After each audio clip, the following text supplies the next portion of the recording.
Assalamualaikum warahmatullahi wabarakatuh. Alhamdulillahirabbil alamin. Allahumma shalli ala Muhammadin wa ala alihi washabbihi ajmain. Bapak Ibu di seluruh Indonesia, kita bersyukur pada hari ini kita masih dapat melaksanakan berbagai aktivitas kita dalam dunia pendidikan.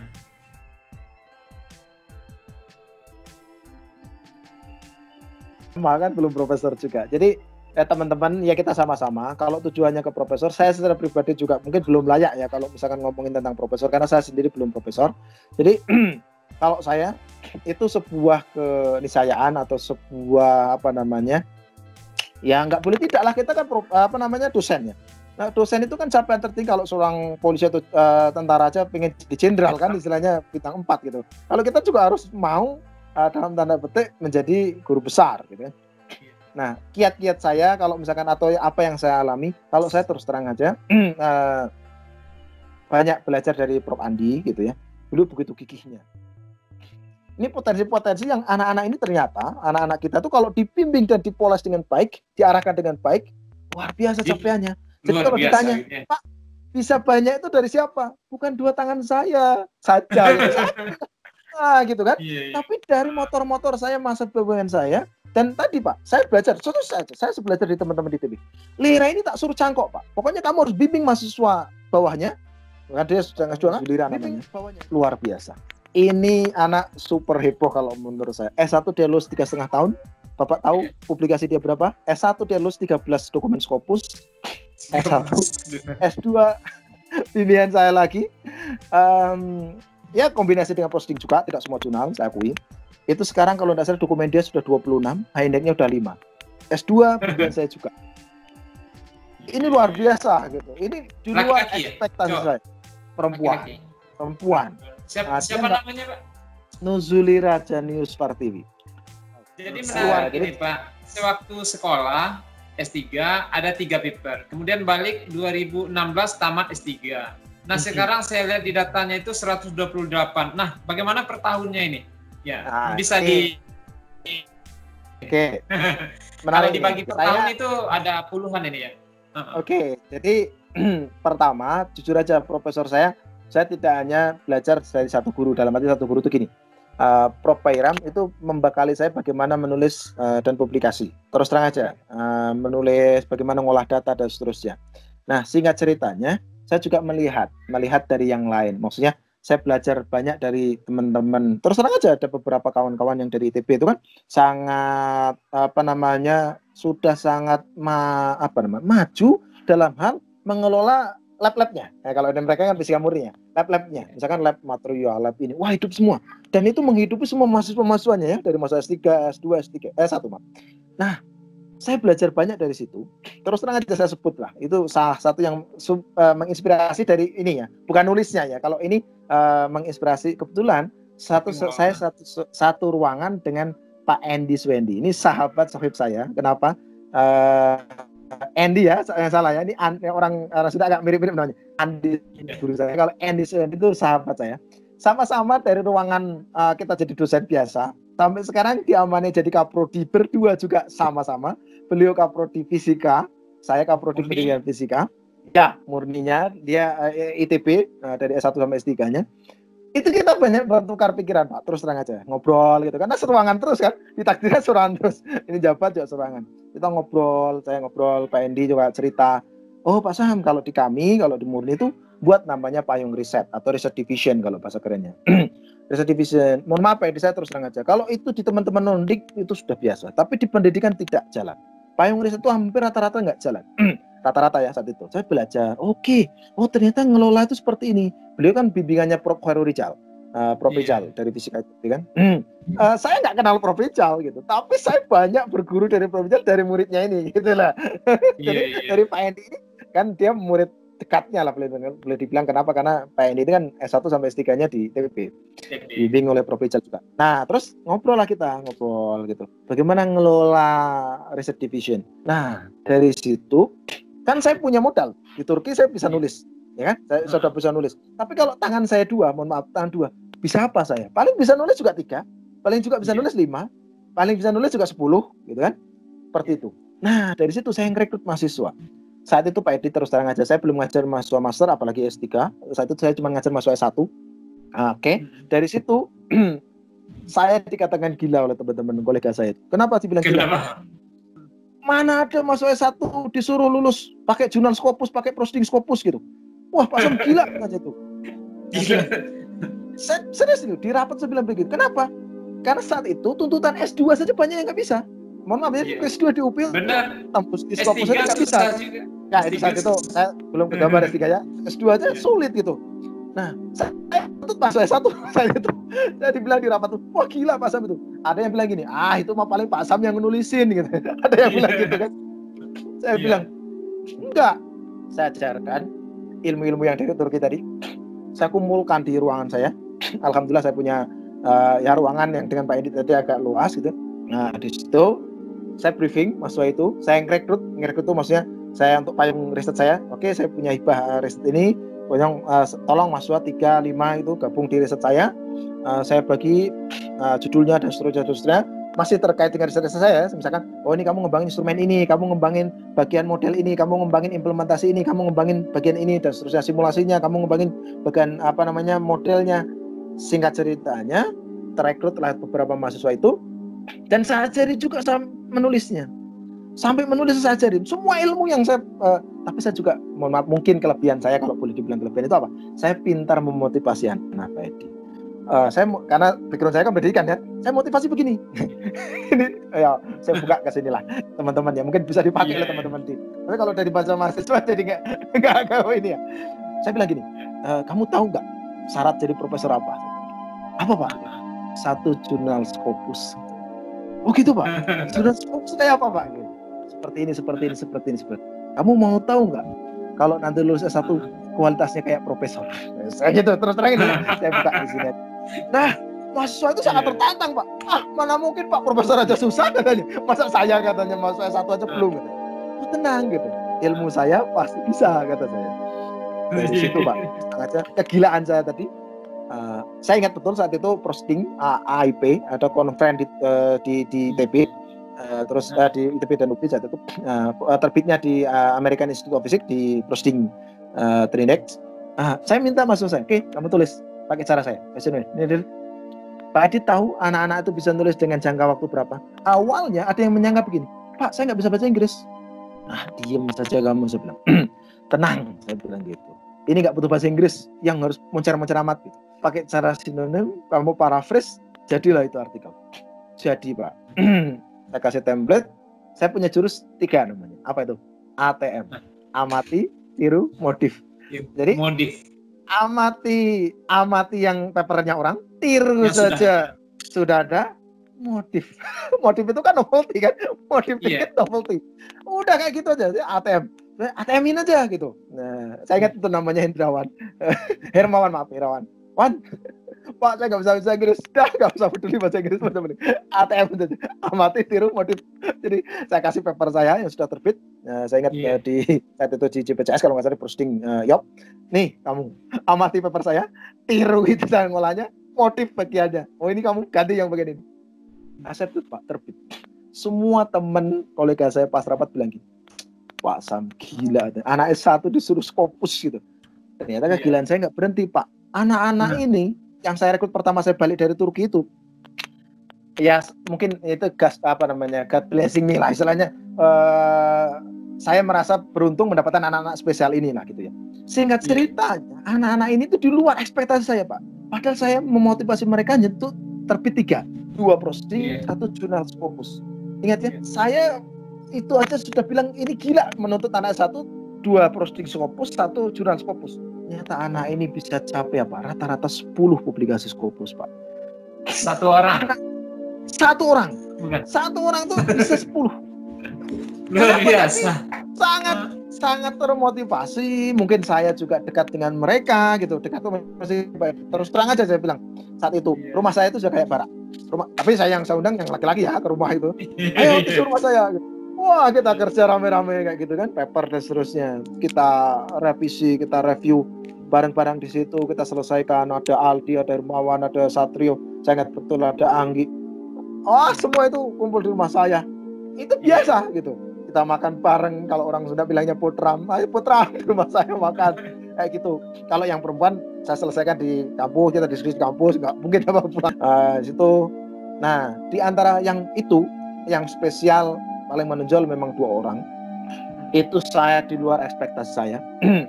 S1 sudah tembus jurnal saat itu Q3, jurnal itu sekarang jadi Q2. Itu S1, Pak. Dia saat itu capek tembus jurnal Q3 di zaman dia masih S1. Saya aja sudah saat itu benar-benar tidak menyangka gitu. Oh, kamu nggak ini. Nah, ya ini mungkin saya bukan masalah ngomongin suku atau apa. Dia asli anak Sumatera Barat, tapi lahir di di Sukabumi, besar di Sukabumi, tapi asli orang Padang dia. Asli orang Padang, Nuzulira namanya. Luar biasa. Ini anak super heboh kalau menurut saya. S1 dia lulus 3,5 tahun. Bapak tahu publikasi dia berapa? S1 dia lulus 13 dokumen Scopus. S1, S2 pilihan saya lagi. Ya kombinasi dengan posting juga, tidak semua jurnal saya akui. Itu sekarang kalau tidak salah dokumen dia sudah 26, high index-nya udah 5. S2 pilihan saya juga. Ini luar biasa gitu. Ini di luar ekspektasi saya. Perempuan. Siapa namanya, Pak? Nuzulira Janius Partiwi. Kan? Luar biasa. Kalau saya panggilnya Lira gitu, Nuzulira Lira. Nah, kamu ini nih. Jadi, wah luar biasa. Anak S2 saya juga luar biasa, yang lain banyak. Tapi kalau yang ini, Adam ini, karena baru kenal saya di S2. Nah, Adam ada juga. Bagus sekali. Adam bisa tembus juga jurnal Q2, Q3. Tapi sayangnya dia S1-nya kan bukan dari UPI ya, dari UIN. Terus lanjut S2 di UPI. Wah, dia punya potensi besar juga gitu. Tapi starting point-nya kan beda. Kalau Lira kan bimbingan saya dari S1. Jadi saya ajari dia dari nol gitu kan. Dari orang nggak ngerti Scopus sampai ngerti Scopus, sampai sekarang menggila dengan Scopus. Dia udah tembus level Q2, Pak. Saya sampai geleng-geleng. Ya itu di luar ekspektasi saya. Saya juga, kamu udah nembus Q4 aja sudah cukup lah kamu anak satu kita bilang kata itu kan. Luar biasa. Sekarang dosen di UPI juga dia. Belum. Baru lulus. Ya, baru lulus. Saya memang motivasi. Pokoknya kalau cepat daftar gitu kan. Saya bilang dia baru sidang kemarin bulan Juni. Terus pokoknya daftar ini, kalau enggak misalkan belum ada promosi, cepet-cepet S3 saya bilang gitu. S3. Nanti kalau udah dokter, kamu dokter muda, potensi besar gitu. Betul, saya akui Pak, dia sangat rajin sekali. Ya sama ini sebenarnya rajinnya. Ada juga Aldi, tapi sayangnya Aldi temannya Lira nggak lanjut S2. Jadi berhentilah dia untuk publikasi dan seterusnya. Mungkin langsung kerja kan, jadi guru dan seterusnya. Nah, ini potensi-potensi yang anak-anak ini ternyata, anak-anak kita tuh kalau dibimbing dan dipoles dengan baik, diarahkan dengan baik, luar biasa capaiannya. Jadi kalau ditanya, Pak, bisa banyak itu dari siapa? Bukan 2 tangan saya saja. Nah, gitu kan. Tapi dari motor-motor saya, masa BWN saya, dan tadi Pak, saya belajar, saya belajar di teman-teman di TV. Lira ini tak suruh cangkok Pak. Pokoknya kamu harus bimbing mahasiswa bawahnya, kan dia sudah S2 kan, bimbing bawahnya S1. Kamu harus jadikan paper. Jadi saya nyangkok. Jadi saya pegang Lira, saya pegang Adam, saya pegang siapa? Nah, dia bimbing lagi bawahnya. Gitu.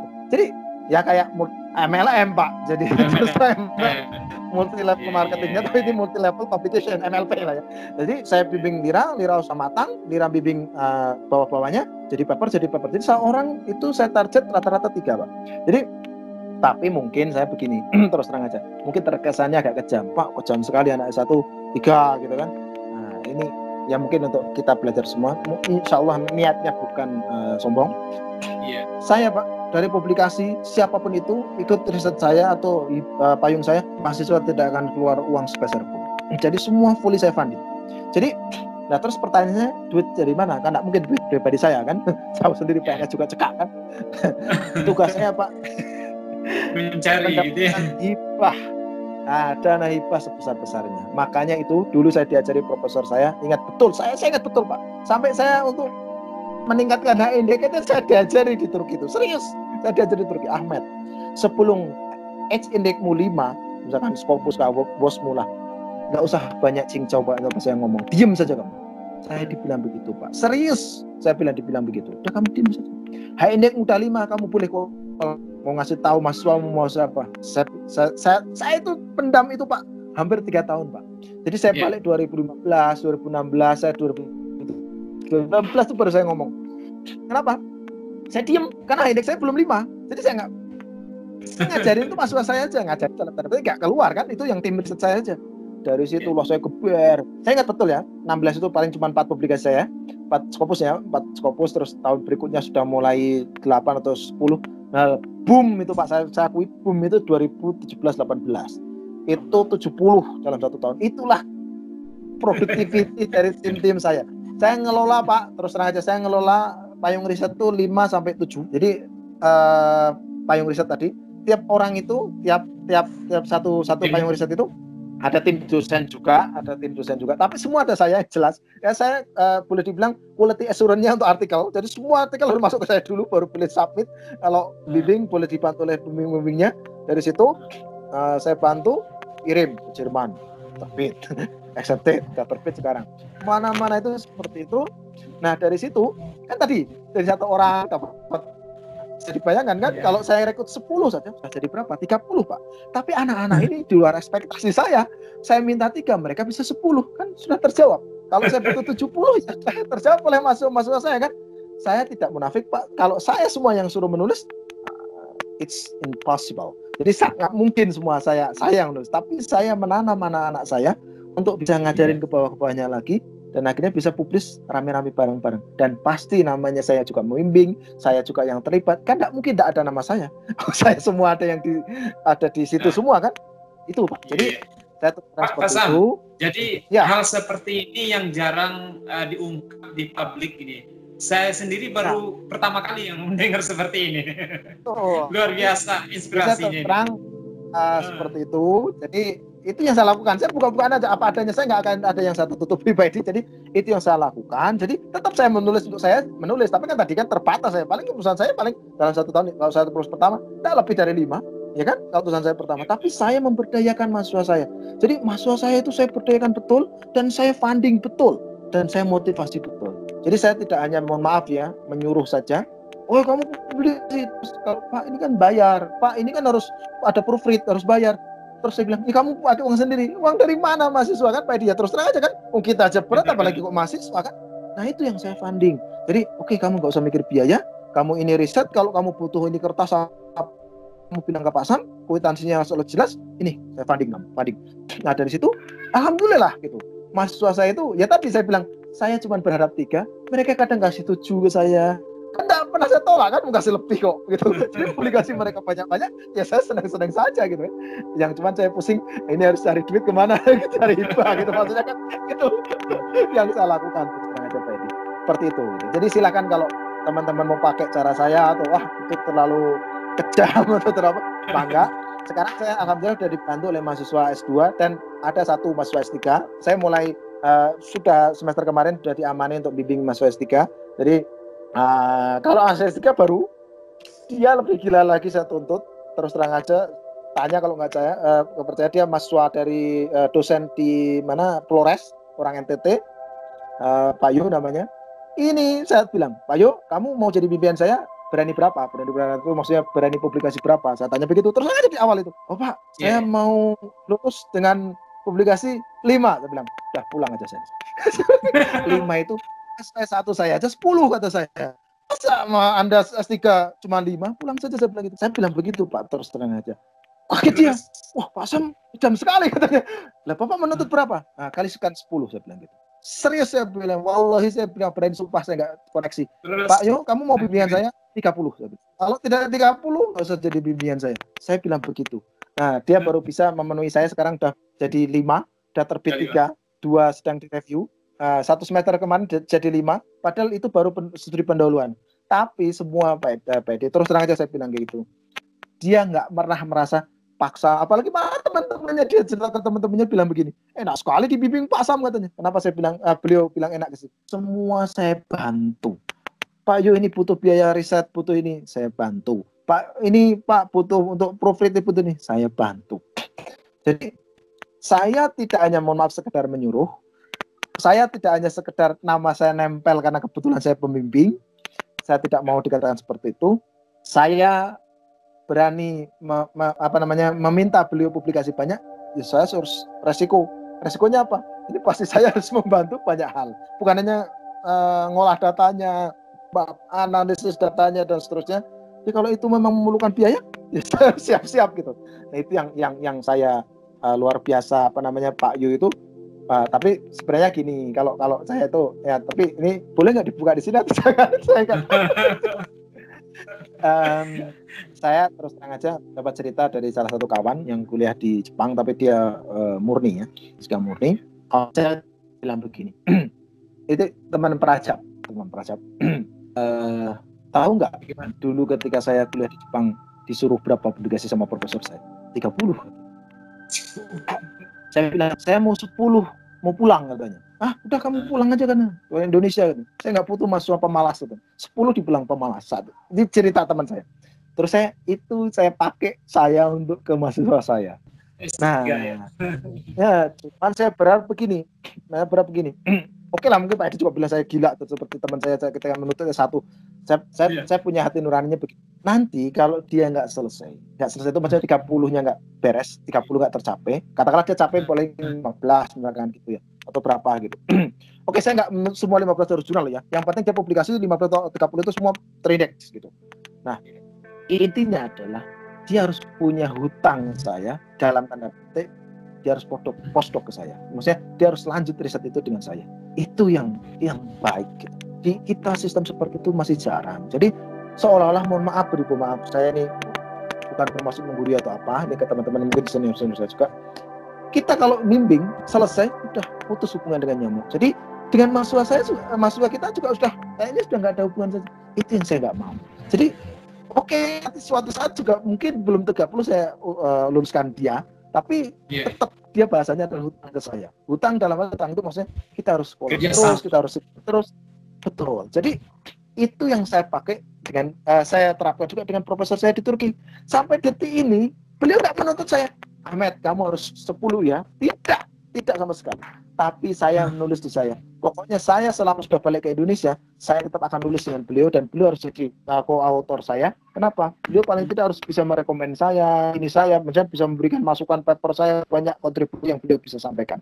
Jadi itu yang Pak Edi terus terang aja yang banyak yang saya bisa dalam tanda peroleh. Dan bagaimana hubungan saya dekat sekali dengan mahasiswa ya. Maksudnya dekat tuh gini, kita kaku, mohon maaf ya, saya bimbingan dengan mahasiswa S2 atau mahasiswa S1 atau mahasiswa S3 itu sangat kaku.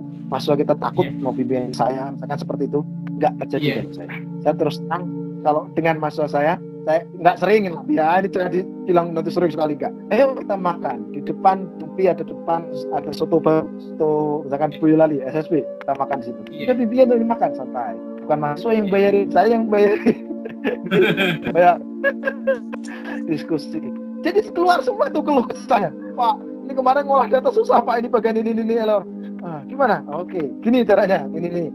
Kamu yang ini olah pakai Vivo, temuin Adam tuh. Kamu ini keras, ditemuin Adam atau temuin Adam.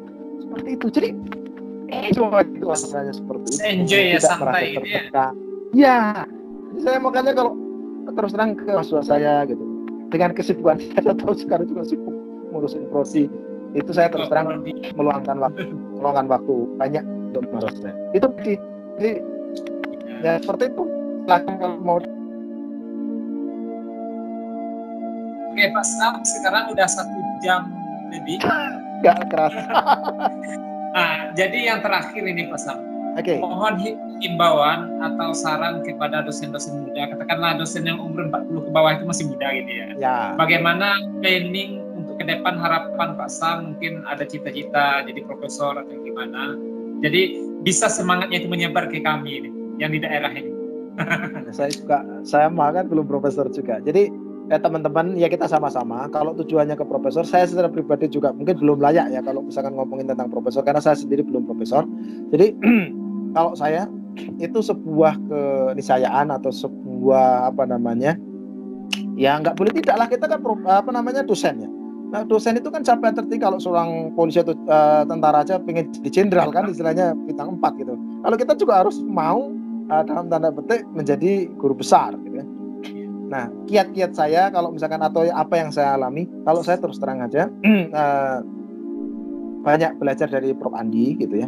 Beliau begitu gigihnya. Pak, kenapa nggak ngajuin GP? Belum pantas. masih muda. Maaf Pak, ini dulu jawabnya begitu. Terpanggillah hatinya, mungkin tahun berikutnya beliau pengen benar, sudah ada terpatri di hatinya pengen GP. Syaratnya berubah jadi jurnal internasional. Beliau nggak ada dulu kan, jadinya sekali lagi nyiapin lagi jurnal internasional, ternyata jadi Scopus. Jadi mau syaratnya naik terus kan. Jadi maksud saya gini ke teman-teman, kita jangan merasa pantas tidak pantas. Kalau ukurannya pantas tidak pantas, selalu kita tuh namanya orang timur ya, budaya timur pasti akan selalu bilang ya kita nggak akan pantas. Serius nih, saya akan selalu bilang belum pantas kok gitu. Karena kita masih merasa mungkin masih muda dan seterusnya. Tapi kalau syaratnya sudah cukup, syarat PAK-nya cukup, kenapa kita malu gitu kan? Saya tahu ada beberapa di profesor di UPI mungkin atau di seluruh Indonesia, dia cukup jadi profesor dengan satu jurnal Scopus. Ya kan? Benar. Berarti saya punya datanya itu, Pak. Betul, saya juga tahu, saya juga di UPI aja tahu gitu. Tapi beliau kan berarti PAK-nya cukup kan? Karena syaratnya cuma satu. Yang lain dipenuhi mungkin dari jurnal Sinta kan? Kan boleh. Kemudian kita juga tidak melarang itu, tidak mengharamkan itu kan? Jadi saya tidak pernah merasa, oh mohon maaf, yang ini saya jelekkan, tidak sama sekali. Tapi kalau misalkan teman-teman mau ikut saya, ya jangan gitu. Kenapa? Saya terus terang aja. Saya pernah, mohon maaf ini, saya pernah nadar saya sebelum dokumen Scopus saya 100. Sebelum H-index saya 10, saya tidak akan pernah ngajuin GP. Sekarang Bapak Ibu pasti bertanya, loh kan Pak Sam sudah 100, Pak Sam kan sudah 11 sekarang. 12. Nah, makanya sekarang saya siapkan. Saya juga sekarang sedang menyiapkan. Bapak Ibu bareng-bareng hayo gitu. Jadi tapi jangan, kalau begitu, wah ini Pak Sam masih lama saya dong. Makanya jangan ikut saya gitu. Silakan jalan aja dengan cara sendiri-sendiri. Saya tidak akan melarang. Kalau Pak Sam jadi patokan itu terlalu tinggi itu. Betul, makanya saya bilang jangan, itu kan nadar saya sendiri. Saya penuhi dulu nadar saya. Kalau nadar saya sudah, maka saya akan lakukan. Jadi saya itu pemenuhan nadar saya, Pak, Bu. Jadi teman-teman semua, kolega dosen yang muda terutama, kalau mau jadi profesor, Pak, syaratnya mau lompat cuma 4 kok. Misalkan saya punya Q1 atau Q2 4, tulis pertama, silakan gitu. Jangan hirukan omongan saya dalam arti, nadar saya tadi jangan. Itu kan memenuhi kan, cukup kan? Nah itu maksud saya seperti itu. Tapi kalau saya bukan begitu tipenya. Jadi saya tuh punya target pribadi. Mengapa saya seperti itu saat itu? Saya ingat saat itu ya. Ini saya ingat betul ceritanya. Ketika saya awalnya Scopus dikirim ke Turki, saya searching tuh Scopus, tak pernah menemukan nama Samsudin bertengger di urutan nomor 1 di Scopus. Nama saya loh ya, ini nama saya. Kalau saya masukin Samsudin itu kan pasti merembet nama seret. Hampir semua Muslim Malaysian, orang Malaysia. Itu yang membuat saya sangat terpanggil. Kalau gini caranya nggak pernah akan ada orang Indonesia dipandang gitu. Itu makanya saya nadar saat itu 2015, saya harus 100 minimal biar nama saya nomor 1 dulu, baru saya mau ngajuin guru besar. Itu teman-teman. Jadi ada yang unik ini Pak. Nama Samsudin ini ada apa namanya? Ada kemiripan dengan nama Malaysia. Jadi termotivasi juga ini. Betul. Jadi saya termotivasi betul dengan kawan-kawan di Malaysia, karena terus terang aja nama-nama Samsudin itu hampir semua rata-rata orang Malaysia, rata-rata ya. Ya ada juga yang orang mana misalkan Umi Emirat atau apa. Tapi list itu yang nama Samsudin di Scopus itu hampir semua Malaysia semua. Mungkin dari Sarawak, dia mungkin dari KL, mungkin dari Penang dan seterusnya. Gak ada tuh list 10 besar atau 20 besar di list orang Indonesia itu kan ada dulu ya. Wah ini kalau misalnya ini payah ini bangsa kita masa bahasa besar tapi kita nggak pernah bisa nomor 1 kan. Itu motivasi terbesar saya sebenarnya itu dari situ. Nah mungkin Sinta itu malah saya terus terang Pak Ibu, saya tidak terlalu mengirukan awalnya karena saya nggak terlalu mengirukan Sinta, data Sinta ya. Tapi ternyata pas itu, saya ngejar Scopus ternyata diapresiasi di Sinta. Ya alhamdulillah saya bilang, tapi saya tidak mengajar di situ, hasilnya fokus di Scopus.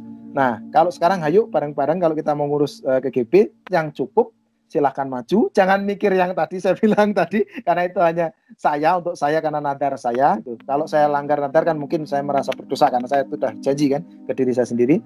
Saya sudah penuhi dulu. Kalau sekarang yes, promotor saya Prof Andi juga sudah profesor kan, bentar lagi juga bimbing saya juga menyusul, mungkin ada Bu Ida juga profesor Pak Dadi.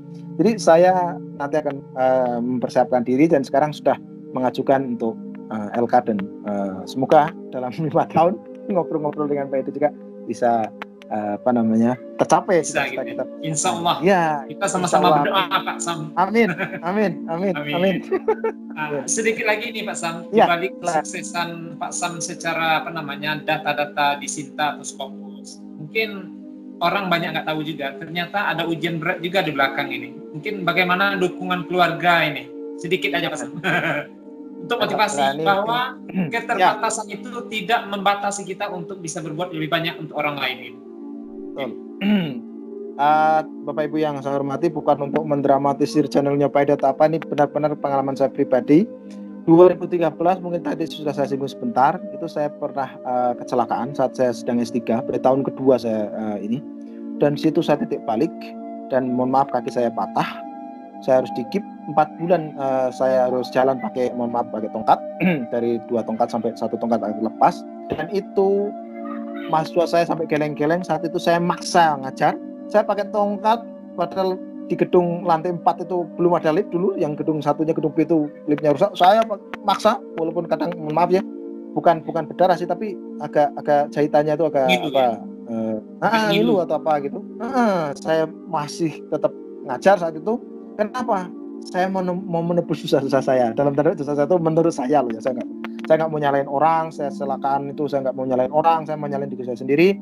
Pada prinsipnya saya bertekad saat itu, insya Allah saya mau jadi dosen yang baik. Saya hanya fokus satu kampus. Ingat, UPI itu yang menggaji saya jadi PNS juga karena di UPI gitu kan. Saya saat itu muhasabah saya begitu. Pokoknya dalam bisikan di hati kecil saya itu begitu, nggak usah lah kamu fokus di kampus-kampus yang lain, kamu dosen UPI, kamu harus fokus di UPI gitu kan. Saat itu saya fokus di UPI, saya fokus di satu kampus, saya riset juga di kampus. Alhamdulillah keluarga juga saat itu luar biasa.